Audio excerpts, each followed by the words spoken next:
ვაო, რატომ ხდება ამ ქვეყნად ამდენი ბოროტება და უსამართლობა? დიდრები მეტად მდიდრდებიან სხვების ხარჯზე და უდანაშაულო ადამიანები იღუპებიან. ღმერთო, გევედრები, მაჩვენე შენი სამართალი.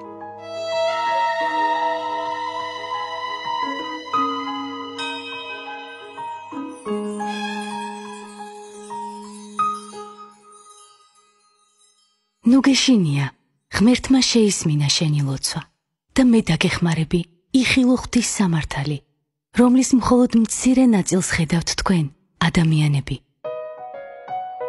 იყავი აქ, რომ ვერავინ შეგნიშნოს და დააკვირდი მოვლენებს.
სად არის ჩემი ფული? ახლავე დამიბრუნე. არ მინახავს ბატონო თქვენი ფული.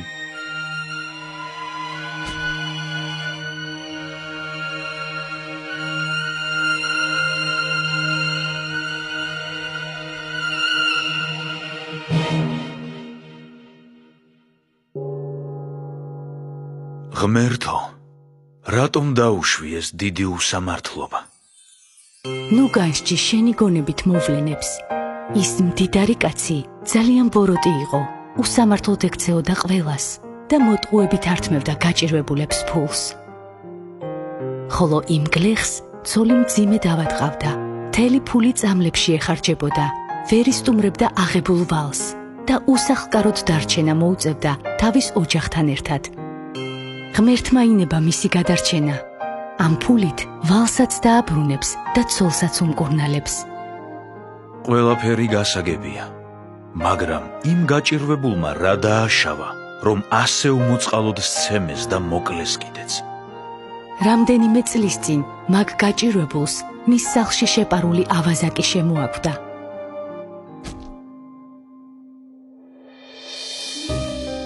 ამ კაცმა შეინანა და გამუდმებით ევედრებოდა ღმერთს, რომ თავადაც წამებით მოეკლათ, რათა ამგვარად გამოესყიდა თავისი ცოდვა. ღმერთმა შეისმინა მისი ლოცვა და აუსრულა მისი ვედრება. და ის მდიდარი რომ ასეთ მძიმე ცოდვაში ჩავარდა, ეს რატომღა დაუშვა ღმერთმა? ამ მდიდარს ამის გამო ძალიან შეეშინდა.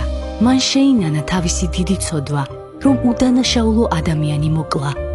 ამიტომ მთელი თავისი ქონება ღატაკებს დაურიგა, ბერად აღიკვეცა და განუწყვეტლივ ღმერთს ევედრებოდა, რომ მიტევებოდა თავისი ცოდვა. ასე რომ ერთი არას ხედავს ადამიანი და სულ სხვა ჭეშმარიტი სამართალი, რომელსაც აღასრულებს ღმერთი. ღმერთო კაცთმოყვარეო, შენ ჭეშმარიტად მოწყალე ხარ და ყოველივეს განაგებ. შეეწევი გაჭირვებულებს და სასუფევლისკენ მიმავალ გზაზე აყენებ ადამიანებს. დიდება შენ და ღმერთო ჩვენო, დიდება შენ და